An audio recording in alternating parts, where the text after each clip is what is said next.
Olá, meu irmão, minha irmã. Hoje é sábado, dia 31 de agosto de 2019. Agosto terminou, né? E com ela o mês vocacional para a gente estar meditando. Lógico que a parte vocacional, a parte de orarmos pela família, como foi o tema da rede de oração do Papa, é permanente, né? Temos que sempre rezar. Vamos entrar agora em setembro, cujo tema aqui no Brasil, para todo o mês de setembro, vai ser sobre a Bíblia. É o mês da Bíblia. E algumas paróquias que eu andei observando aqui na minha diocese estão promovendo até cursos semanais. 5 encontros, né? Um a cada semana. Uma paróquia está fazendo isso. É muito interessante porque em alguns anos atrás, um dia eu entrando na livraria Paulus da minha cidade, estava acho que um padre padre professor, né, pelo que eu percebi. Apesar de ele não estar vestido com a roupa, tudo, ele estava com roupa civil, estava se queixando com os vendedores, acho que com o gerente ali da loja, que havia se perdido essa questão de retomar o tema da Bíblia no mês de setembro. E ele estava preocupado, e era um mês diferente, não era setembro ainda, e ele estava muito preocupado, muito chateado, inclusive, comentando que não se fazia mais estudo da Bíblia, não se levantava mais o tema da Bíblia no mês de setembro, e como é que a gente pode estar fazendo isso, e pegou a sacolinha e foi. E aquilo ficou na minha cabeça, isso tem aí uns 3 ou 4 anos. E de uns tempos para cá eu tenho observado que algumas até redes sociais e até a própria dioceses e arquidioceses estão tomando a iniciativa, dando um pontapé ou o primeiro passinho, né, nem que seja passos lentos, pequenos, para essa retomada, que é uma moção muito interessante. A Bíblia não pode ser deixada de lado. Eu já vou iniciar dando meus pitacos já de começo, tá? A liturgia vai ficar um pouco para depois. Tem algumas coisas para falar, então eu já vou aproveitar agora. Ainda falando sobre a Bíblia, tenho que contar aqui um testemunho também relacionado aqui a uma paróquia próxima de mim e que tem sido assim uma moção mesmo, algo muito interessante que está acontecendo numa paróquia. Eu espero que isso se dissemine em outras paróquias. Na verdade eu chamo de paróquia, mas ele é um santuário, é o Santuário Nossa Senhora do Carmo. Alguns anos atrás foi restaurado um móvel antigo, né, que faz como capela do Santíssimo. Foi todo restaurado, material em madeira, tudo. É um móvel, né? E colocado bancos ali para as pessoas fazerem adoração e tudo. E faz acho que uns 2 meses, acho que é isso, 2 meses para menos, surgiu alguém, eu não sei quem, colocou uma Bíblia pastoral com um impresso dizendo: esta Bíblia é da Capela do Santíssimo. Caso você queira estar na presença de Jesus, aproveite e leia. Leia-a. Começou com uma Bíblia, antiga pastoral. Esses dias eu fui, na semana passada, né, que eu observei, já tinham 10 Bíblias nos bancos. Algumas usadas, outras não tão usadas, pareciam até novas, acho que, sei lá, devia pertencer a alguém que morreu da família, alguém achou por bem doar ali. E nesta semana uma moça, enquanto eu estava lá resolvendo um assunto na secretaria desse local, chegou uma moça e entregou: quero fazer uma doação de uma Bíblia para a Capela do Santíssimo. Era mais uma pessoa fazendo a doação.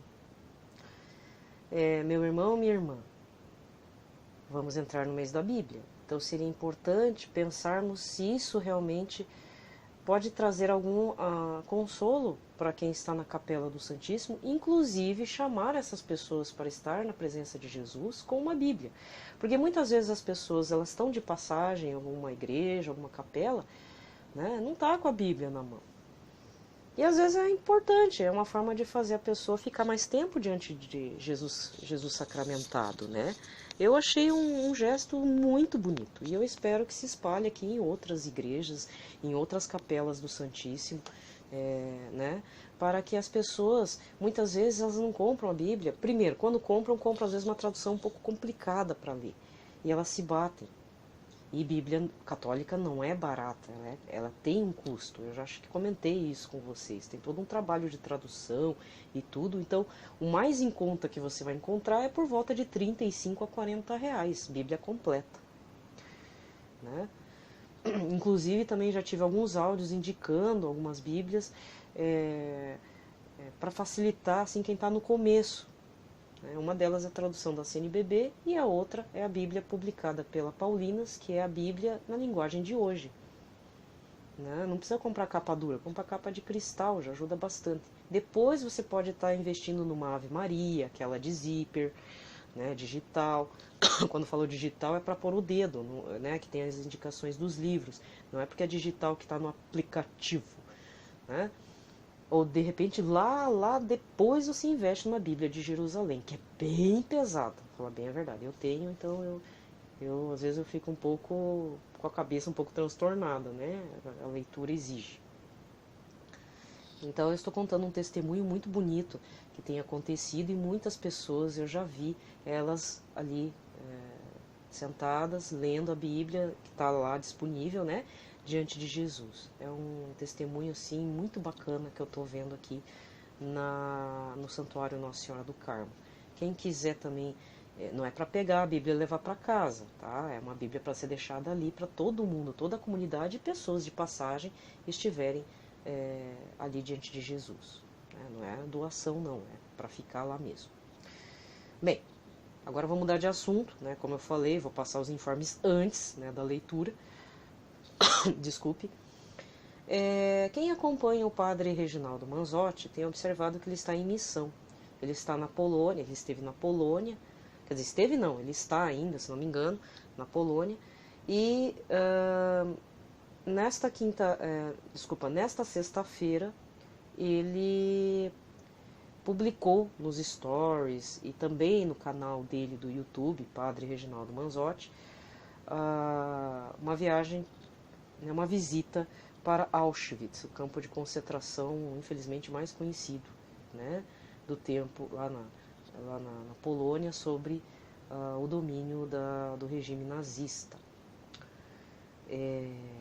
E aí eu tenho algumas indicações, 2 indicações de livro e uma indicação de uma rede social, tá? Além, lógico, do canal do Padre Reginaldo Manzotti, né? De qualquer forma, para você estar acompanhando essa viagem, eu sugiro que você siga ele no Instagram, Padre Reginaldo Manzotti, Padre Manzotti, lá é Padre Manzotti. Porque o canal dele, até acho que eu vou ter que mandar uma sugestão, né? Porque é meio complicado para achar os últimos vídeos dele. Não é que nem os nossos vídeos aí, que toda vez que você clica lá no link vídeos ou playlist, tá lá os últimos, né? Tá um pouco complicado. Mas assim, se você seguir ele no Instagram ou observar pelo seu PC lá, você vai ver que nos stories dele, quando você clica na rodelinha rosa, né? Na fotinho lá, tem os stories, ele lança o link. Então acompanhe, são vídeos super curtos e depois eu sei que a produção vai acabar fazendo um programa chamado Padre em Missão, específico desta missão da Polônia. Por que eu estou retomando esse tema? Não exatamente no Padre Manzotti, eu estou retomando o tema dos campos de concentração sob o domínio nazista. É sempre importante a gente estar atualizando, e também para quem gosta do tema da história, ou quem sabe goste só do tema da Segunda Guerra Mundial, especificamente regime nazista, regimes totalitários, a gente não perder a empatia com o sofrimento do povo judeu que passou pelo Holocausto. Em termos históricos, é muito utilizado o termo Holocausto. Mas os judeus não chamam esse momento trágico dos campos de concentração como o Holocausto dos judeus. Eles chamam de Shoah, S-H-O-A. E aí vem a indicação de uma rede social chamada Museu do Holocausto. Isso está no Instagram. Acompanhe os stories, acompanhe o perfil. O Museu do Holocausto existe aqui em Curitiba. Então, quando você estiver vindo para Curitiba, já se programe, se agende. Precisa fazer agendamento, porque não é sempre que eles têm um guia, é necessário ser uma visita guiada. Então, o museu mesmo, físico, está presente em Curitiba e é mantido pela Fundação O Boticário. É do perfume mesmo. Até porque o Boticário, a indústria O Boticário, ela está aqui também localizada na região metropolitana aqui de Curitiba, em São José dos Pinhais. É uma cidade bem próxima. Mas eles mantêm o Museu do Holocausto, com palestras, e fazem indicação de filmes, tem fotos, relatos, é bem interessante. Outra coisa são duas indicações de livro antigos, mas é porque eu conheço, eu já li. Eu não sei se estão ativos, se estão esgotados, mas vale muito a pena ler. Um deles chama-se Os Mestres da Morte, a invenção do Holocausto pela SS nazista, da editora Zahar. O autor é Rhodes, se não me engano. Vale a pena. É triste, tem fotos inclusive. É muito triste. Procure a resenha dele na Amazon, na Livraria Cultura, para ver se vale a pena você ler. E outra indicação são os Carrascos Voluntários de Hitler, da Companhia das Letras. O autor é Daniel Goldhagen. Então, para quem gosta, quer dizer, tem gente que é meio aficionado pelo tema, né? Eu conheço gente assim.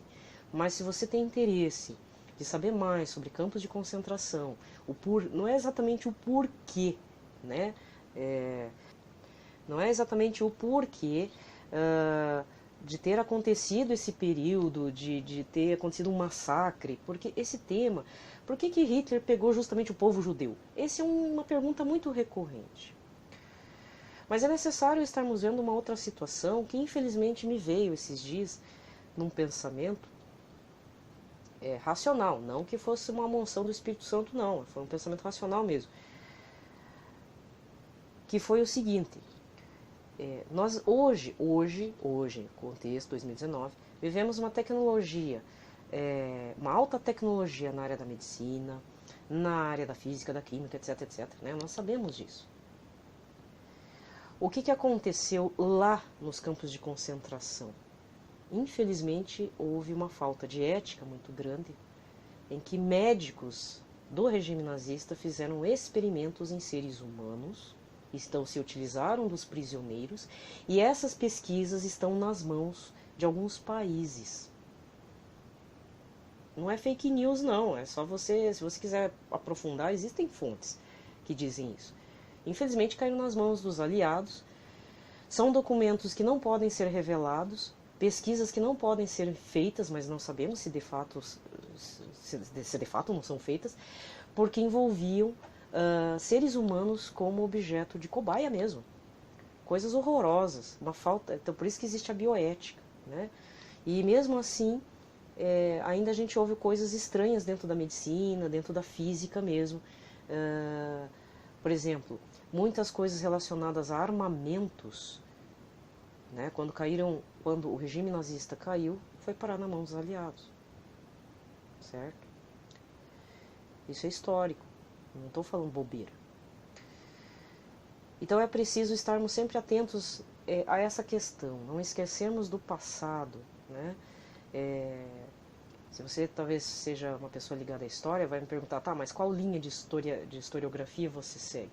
Eu vou falar aqui abertamente, eu sigo um historiador, ele era judeu, mas ele não se considerava pertencente, era ateu, né? Que era o professor Mark Bloch. E ele tinha uma frase que dizia, e que permeia todo um pensamento historiográfico de produção, de material, que é assim: nós só compreendemos o presente, né, a partir do estudo do passado. A partir do momento que nós entramos em contato com fontes históricas, pode ser um armamento, pode ser documentos do inimigo, pode ser documentos oficiais, pode ser extraoficiais, sendo documentos, né, material produzido por seres humanos, nós podemos entender o nosso presente. Então eu sigo ele, sigo no sentido de produção de pensamento, de norte, digamos, o que me norteia nesse ponto. Não é para dizer que eu sei, não. É uma forma de dizer, olha, eu sigo o Mark Bloch, na parte historiográfica, de produção de conhecimento e tudo, e produção de pensamento histórico também. Então eu estou fazendo este apelo. Parece uma coisa assim, puxa, ela falou alguma coisa que não tem nada a ver com cristandade, com catolicismo. Mas é muito importante esse posicionamento enquanto passado. Qual o nosso passado? o que estão fazendo no nosso presente, que aconteceu lá atrás e que muitas vezes alguém está retomando aqui na frente, com pesquisas que não deveriam acontecer, mas estão se utilizando na surdina e pode estar acontecendo agora. Não é teoria da conspiração, infelizmente. Até porque, se for pensarmos em teoria da conspiração, o período da Segunda Guerra Mundial foi o maior período de espionagem contra espionagem que já tivemos e redundou no que temos aí por trás de toda essa parte de guerras, política, que não sabemos o que acontece nos bastidores. Infelizmente foi um período profícuo a isso. Então fica as indicações dos livros, fica a indicação desta rede social. Desculpe se hoje nessa liturgia da palavra não está saindo ao som do catolicismo, mas não podemos esquecer que os judeus também são nossos irmãos mais velhos, como dizia São João Paulo II. Inclusive ele fazia o contato, né? Entrou numa sinagoga, tá? E na verdade todo esse movimento, não estou dizendo moção não, estou dizendo movimento mesmo, de pensamento e tudo, veio por conta desses vídeos do padre Reginaldo Manzotti, dessa viagem que ele está fazendo. Porque eu sei que quem visita lá fica muito abalado.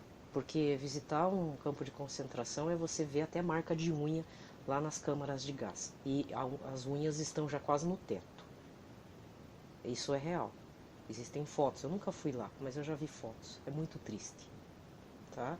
Isso não pode acontecer. A gente precisa, não pode ter falta de empatia. Precisamos estar posicionados também ante o sofrimento de pessoas do passado, para que não aconteça novamente no presente e no futuro. Tá?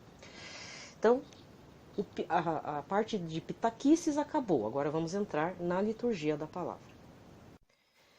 Então vamos iniciar a liturgia da palavra fazendo o sinal de nossa fé.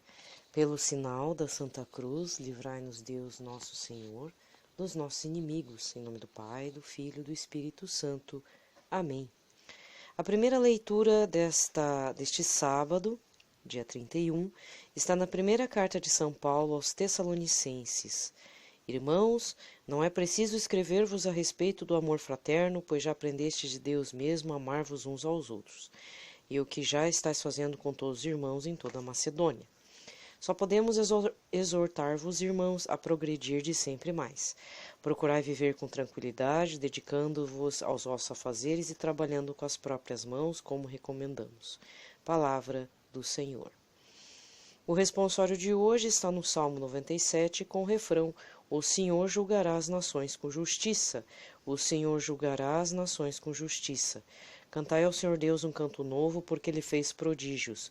Sua mão e o seu braço forte e santo alcançaram-lhe a vitória. O Senhor julgará as nações com justiça. Aplauda o mar com todo o ser que nele vive, o mundo inteiro e toda a gente. As montanhas e os rios batam palmas e exultem de alegria. O Senhor julgará as nações com justiça. Na presença do Senhor, pois Ele vem julgar a terra inteira, julgará o universo com justiça e as nações com equidade. O Senhor julgará as nações com justiça. O Senhor julgará as nações com justiça. A aclamação. João, capítulo 13, versículo 34. Aleluia, aleluia, aleluia. Aleluia, aleluia, aleluia. Eu vos dou um novo preceito, que uns aos outros vos ameis como eu vos tenho amado. Aleluia, aleluia, aleluia. O evangelho de hoje está em Mateus 25, Mateus capítulo 25, versículos 14 a 30. Naquele tempo disse Jesus aos seus discípulos esta parábola. Um homem ia viajar para o estrangeiro. Chamou seus empregados e lhes entregou os seus bens. A um deu 5 talentos, a outro deu 2 e ao terceiro 1, a cada qual de acordo com a sua capacidade. E em seguida viajou. O empregado que havia recebido os 5 talentos saiu logo, trabalhou com eles e lucrou outros 5. Do mesmo modo que havia recebido 2 talentos, lucrou outros 2. Mas aquele que havia recebido um só, saiu, cavou um buraco na terra e escondeu o dinheiro do seu patrão. E depois de muito tempo, o patrão voltou e foi acertar contas com os empregados.